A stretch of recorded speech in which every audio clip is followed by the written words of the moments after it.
is over here someplace. Where are you, honey? And the cat's just wandering back and forth across the table, wanting to get involved.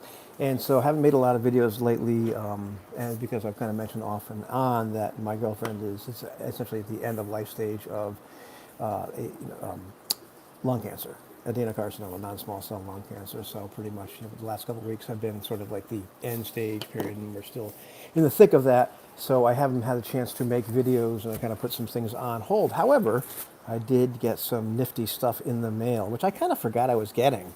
And so I got these two items today that I can unbox and share the love with. And as soon as I got one that looks like books. And I'm like, oh, what the heck is this? I haven't ordered any books. And I was like, oh, yes, I did. Yes, I did. This is something just a little bit unusual and off the beaten path, so to speak. And I've got a copy of the basic edition of Peace by Robert the Narrator. And pretty cool. Let's see. Oh, okay. He's got some things here about what does the basic edition have versus the core rulebook. And I think I have some old core rulebook. Maybe not really. I've got some old stuff from Robert because I play tested this with Jason. Man, a couple of years ago we played.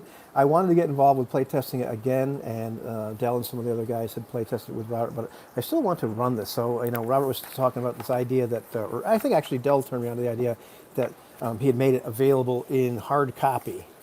So I said, shoot, I'd love to get a hard copy of it. So I talked to Robert, and so I've got a hard copy of his book here. It's got some interesting mechanics in here. This is kind of cool. It's the landscape version, which I think is really cool. I like the landscape version books quite a bit. So he asked me to see if there's any printing issues with it, so I will definitely do that. See, he's got some color in there for some grid type stuff for combat. Oh, the Game Master section. The Land of Six Peoples. Pretty interesting setting that he has here for this. Interesting mechanics in terms of like social mechanics being very analogous to combat mechanics. And you can have these social duels happening at the same time. I was able to pretty much use my social skill and the other person with social defense in order to get somebody to attack me instead of somebody else at one point. So a lot of interesting mechanics in here, and the way that you get, what rolling dice actually means in terms of, say like how many attacks you get. It's a different system, and it's pretty interesting. And I haven't played it in a while, so I'm not going to talk intelligently about it.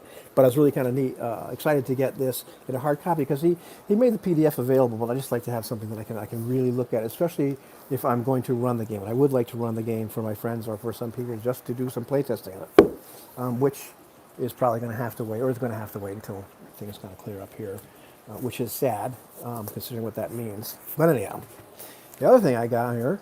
I remember I ordered because I did not order these on a Kickstarter, and I saw that some of my friends had received theirs, and they looked pretty nifty. And there was some other merchandise that looked pretty nifty, which was selling out incredibly fast, so I did not get it, and it was a little bit pricier, which is okay. But I got these from Jeff Talanian right here. And this is from Northwood Adventures, and it comes with, let's see, it comes with this big thing here.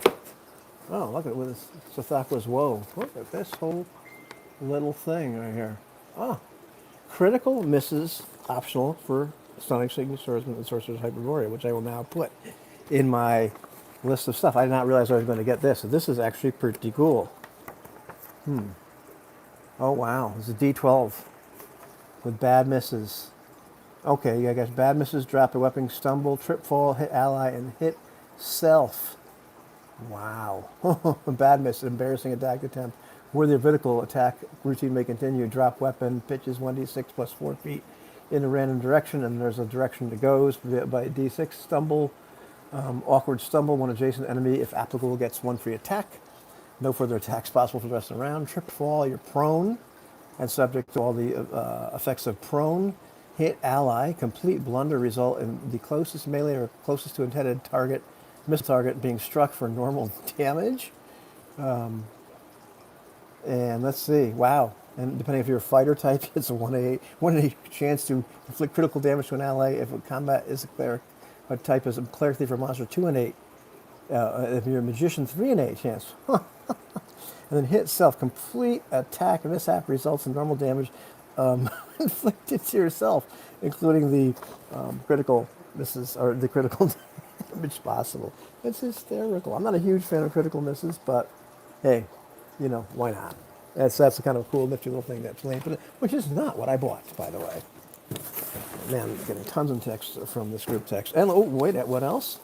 Oh, check these out. These little hexes is the thought was, well, there is a shirt, I think, that has this on it, which I was thinking about getting. There's also a hoodie, a Port Greeley hoodie, I think designed by his daughter, which is, I think, sold out again. They're pretty cool looking hoodies. But anyhow, what did I really get? What did I really get? I got me some dice. And it's some Hyperborea dice. These are like some pretty cool, like, ice blue dice. I think there was some kind of fluff about being the dice of Hyperborea, the Hyperborean ice, blah, blah, blah, yada, yada, yada. We got our D20, we've got our D12, we've got, 2D10, our percentile dice, our D8, our D4, and 3 D6. This is a set that comes with. These are still available, by the way. But I decided I would also, some of the other things they're getting, or they're giving you, or there's an option, is you can buy a single D20, which I did. So now I've got 2 D20. So maybe if I'm playing another game, then I can roll my advantage or disadvantage dice, or whatever. And the 1 on this dice, not the 20, but the 1 is with the likeness of Zathakwa's woe. It's pretty cool. And it comes with 3d6, which I thought was pretty cool. It came with 46. I might have just left it alone because I'd roll up characters that way. But they also save up, they also allow you to buy another 3d6. So now we can do some fireballs with 6d6 damage. So I believe that next time we play our Ash game, Screaming for Vengeance, which I had to cancel this week, just because it was too tough. I played with Eloy and his daughter and Jose. We played some 5e. I played it as a player because it was very laid back, and his daughter's a lot of fun to play with. We played for an hour, and I could have kept going. Could have played for 2 more hours. It was just a hoot, bam, bam, bam. It wasn't necessarily because it was that game. It was just that the people in the scenario was great. So, it is what it is. But, yeah, I got a couple of D20s. I'm not going to roll disadvantage with them, but I just think they're kind of neat. So I wanted another one. I look at them; they're kind of like opaque in the middle. It's. I think that was kind of the shtick, because they were supposed to be sort of like ice.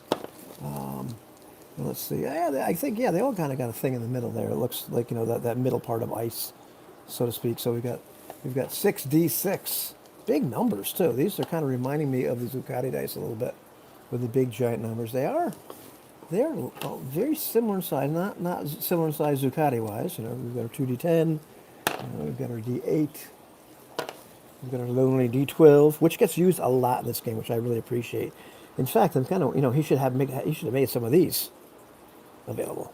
And of course, our d4. And the red numbers actually on these really, really jump out at you. So these are pretty cool dice. I remember kind of considering, do I want to back the Kickstarter? And I just, at the time, wasn't feasible. And but I was wondering, I wonder if he's going to make these dice available afterwards to us regular people. And he did. So I got myself a little Christmas present and got a set of dice, which are reasonably priced. And so yeah, that's my super duper unboxing for today. Is our narrator games. That's awesome. Basic version of Peace, which hopefully I will get to run, and sooner rather than later, and then a whole bunch of really cool Hyperborea dice from Northwind Adventures. So that's my super duper fun unboxing. These are Ash dice. They are. These are ASH. Yep, they sure are. So you go on their website. He is selling these now. All right, take